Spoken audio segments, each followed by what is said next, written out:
Hello and अस्सलाम वालेकुम। मेरा नाम है मोहम्मद हमज़ा। आप मुझे मिस्टर ऐश के नाम से भी जानते हैं और हमारे इस वीडियो का टॉपिक है कि हम कम्युनिकेट कैसे बेहतर कर सकते हैं ड्यूरिंग द जॉब इंटरव्यू। ठीक है?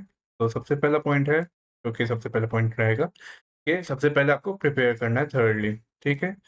तो कोई भी कम्युनिकेशन करने से पहले आपको प्रिपरेशन करनी पड़ेगी। किसी भी किस्म की कम्युनिकेशन होगी तो आप उसकी सबसे पहले प्रिपरेशन ही करेंगे। ठीक है? चाहे वो कंपनी का रिसर्च करना हो या उसकी जॉब डिस्क्रिप्शन पढ़ना हो या कोई कॉमन इंटरव्यू क्वेश्चंस हो या कोई टेक्निकल क्वेश्चंस हो, ताकि फिर आप उसको अच्छे तरीके से प्रिपेयर कर सकें।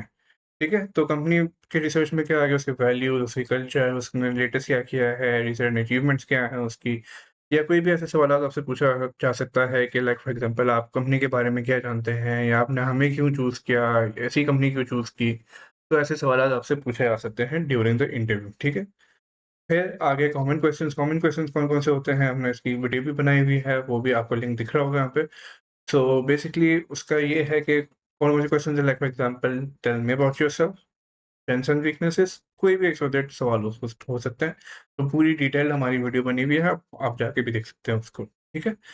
फिर आ गया practice your answers out loud और इन फ्रंट ऑफ मिरर, मतलब कि आप अपने जो आंसर्स हैं उसकी प्रॉपर तरीके से प्रैक्टिस करें, प्रिपरेशन करेंगे उसकी, ठीक है? वो भी मिरर के सामने कर सकते हैं या मेंटोर या फिर कोई फ्रेंड या फिर कोई भी एक्सपर्ट जिसके साथ आप इंटरव्यू कर सकते हैं या फिर आप प्रिपरेशन कर सकते हैं, प्रैक्टिस कर सकते हैं, ताकि फिर वो भी आपको इसी तरीके से बता सके कि आपने सही आंसर दिया है या नहीं, या फिर कोई अगर एडिशन करना है, तो आप एडिशन भी ले सकते हैं उसका।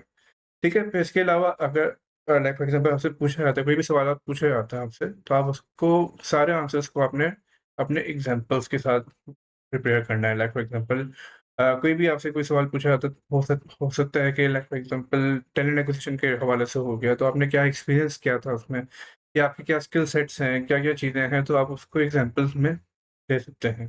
ठीक है? जो-जो आपने परफ़ॉर्म किया हुआ है अपनी लाइफ़ के अंदर। फिर आगे speak clearly and confidently. Obviously जब कम्युनिकेशन होती है तो आपको क्लियरली स्पीक करना है और अपनी कॉन्फिडेंस शो करना है अपने, ठीक है? तो बहुत तेज़ ना बोलें, बहुत स्लो भी ना बोलें कि उसको समझ ही ना आए कुछ भी, ठीक है? या फिर वो बहुत ज़्यादा ही बोर हो जाएगा, अगर आप स्लो बोलेंगे तो बोर हो जाएगा वो। तो ऐसी मीडियम पेस रखें कि उसका इंटरेस्ट खुद ब खुद बिल्ड हो, जो इंटरव्यूअर है आपका। ठीक है? तो स्टेडी वॉइस और नेचुरल टोन रखें अपनी, बहुत ज़्यादा गुस्से वाली, मतलब गुस्सा तो ऑब्वियसली नहीं होगा, लेकिन ऐसी कोई टोन ना हो कि बहुत ज़्यादा अजीब-सा फ़ील हो उसको, ठीक है? मतलब बहुत भारी-सी बात हो या बहुत, अगर वो आपकी नेचुरली है, वो उसका तो कुछ हो नहीं सकता। सो अम, तो अपने आप को पूरा नेचुरल रखें आप, ठीक है? फिर ऐसी चीज़ जो हो गई कि लाइक अच्छा ये मैंने ऐसे किया, कोई भी ऐसी कोई वर्ड्स हो जो बहुत रिपिटेटिव आप बोलते हैं, तो प्रैक्टिस ऐसी करें कि ऐसे वर्ड्स को आप रिपीट बिल्कुल भी ना करें, ठीक है? फिर कोई भी चीज़ बोलने से पहले आप पॉज़ ले सकते हैं, क्योंकि वो कहते हैं ना, पहले बात को तोलो फिर बोलो। तो अपने आंसर्स या अपने रिस्पॉन्सेज़ को उसमें रश ना करें। आपको नहीं पता आप सही बोल रहे हैं, नहीं बोल रहे, तो पहले प्रॉपर तरीके से उसको सोच सकते हैं और बोल सकते हैं, लेकिन इतना भी ज़्यादा टाइम नहीं लें कि इंटरव्यू समझे कि अच्छा इसको तो आंसर ही नहीं आता। ठीक है ना? लेकिन सोचना है आपको। हर चीज़ को करने से पहले आपने सोचना है वहाँ पे, ठीक है? फिर आ गया मेंटेन पॉजिटिव बॉडी लैंग्वेज।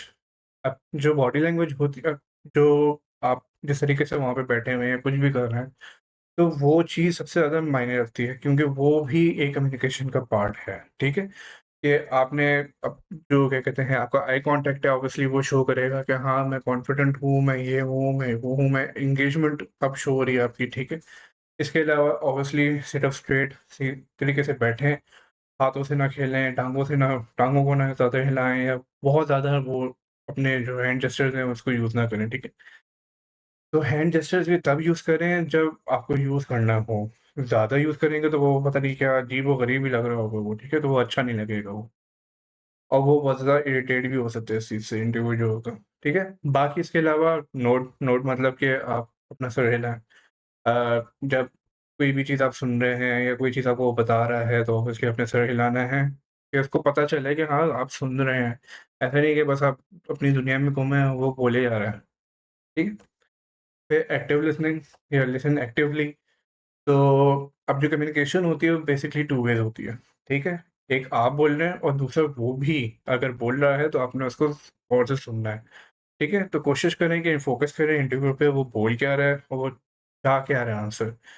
क्योंकि जो इंटरव्यूअर है वो चाह रहा है कि आप अच्छे तरीके से आंसर दें, ता क्योंकि ऑब्वियसली उसको बंदा हायर करना है, उसको कोई अच्छा बंदा चाहिए, तो ऑब्वियसली वो चाहता ही यही है कि आप अच्छे तरीके से आंसर दें उसको।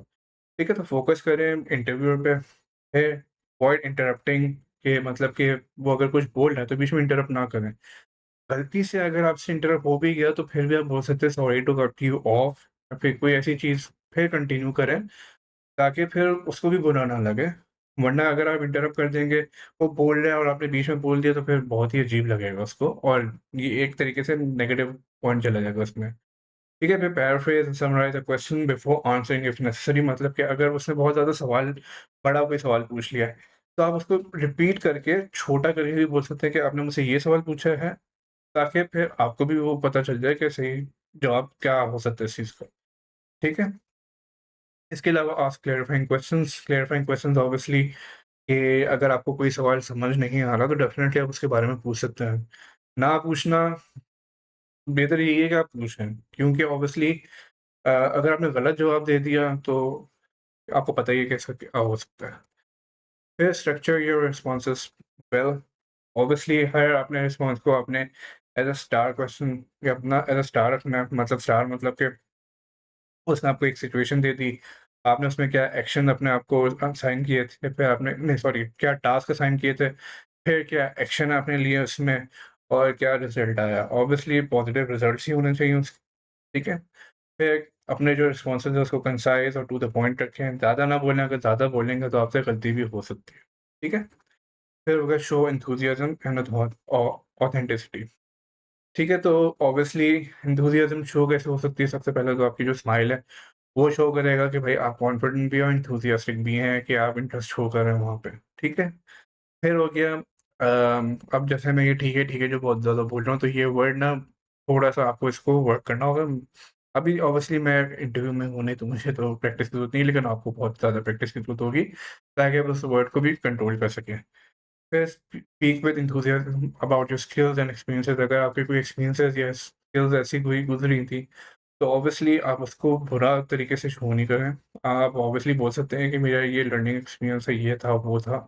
ये अपने स्किल्स के बारे में या एक्सपीरियंसेस के बारे में अपने आप को डाउनग्रेड ना करें। ऑब्वियसली अपने आप को अच्छा ही शो करना है अपने वहाँ पे, क्योंकि आप अपने आप को सेल कर रहे हैं, अपनी स्किल्स को सेल कर रहे हैं, अपने एक्सपीरियंसेस को वहाँ पे सेल कर रहे हैं। ठीक है? और ऑब्वियसली ऑनेस्ट रहें, क्योंकि आपको नहीं पता कि आप अगर झूठ बोलेंगे तो कब जाके वो चीज़ बैकफ़ायर कर जाए, और हो सकता है कि वो बैकफ़ायर इतनी बुरी बैकफ़ायर हो जाए कि नुकसान हो जाए उसका। ठीक है ना? तो अपने आप को हमेशा सच्चा रखें। फिर हो गया हैंडल डिफिकल्ट क्वेश्चंस ग्रेसफुली। अगर आपको आंसर नहीं आता तो ऑब्वियसली काम रहें और सोचने का टाइम ले सकते हैं। लाइक फॉर एग्ज़ाम्पल अगर आंसर आता होगा तो बेशक, लेकिन अभी फ़ौरन से उसका आंसर नहीं आ रहा, तो ऑब्वियसली आप टाइम ले सकते हैं, आप सोच सकते हैं, आप उसको बता सकते हैं कि just give me a minute, मैं थोड़ा-सा सोच लूँ, मुझे पता है इसका आंसर, लेकिन मैं सोचने में मुझे मेरे दिमाग से स्किप हो गया, या फिर ऐसे कुछ हो गया। इस तरीके से आप बता सकते हो उसको कि हाँ, निकल गया मेरे दिमाग से। हाँ, अगर आंसर नहीं आता तो डेफ़िनेटली आप उसको बता सकते हो कि मुझे ये आंसर नहीं आ रहा, but I will do my research, ताकि फिर मैं इसको सीख सकूँ, इसको मैं समझ सकूँ, सब कुछ अप्लाई भी कर सकूँ, अपनी लाइफ़ में अगर कर सकता हूँ।